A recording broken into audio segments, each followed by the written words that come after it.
বান্ধবী ললিতার বাড়ি এসছি। হাই গাইস, বান্ধবী ললিতার বাড়ি এসছি আর বান্ধবী ললিতা আমার জন্য রান্না বান্না করেছে। এটা হাই গাইসটা একবার একটু বলে দে। হাই গাইস, আমি আবার চলে এসেছি। তো কি রান্না করেছিস আমার জন্য? আজকে আমি করেছি চিকেন কষা, বলবো না, একটু গ্রেভি রেখেছি। আর নান, এটা কেনা।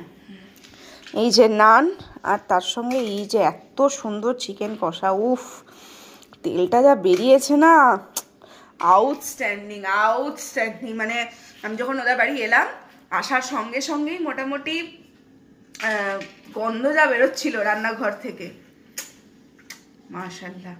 এবার খাবো, তারপর ব্যাস টাটা বাই বাই।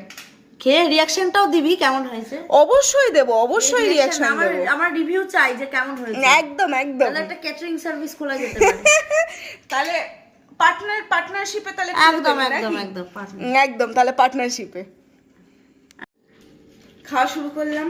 এই যে একটু কাটলাম, এবার এটাকে গ্রেভিতে ঢুকিয়ে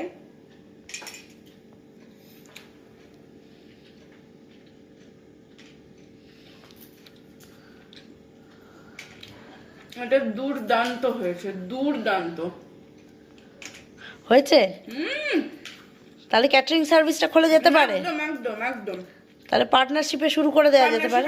হ্যাঁ, একদম 2026 এর রেজলিউশন। একদম একদম। Bye guys.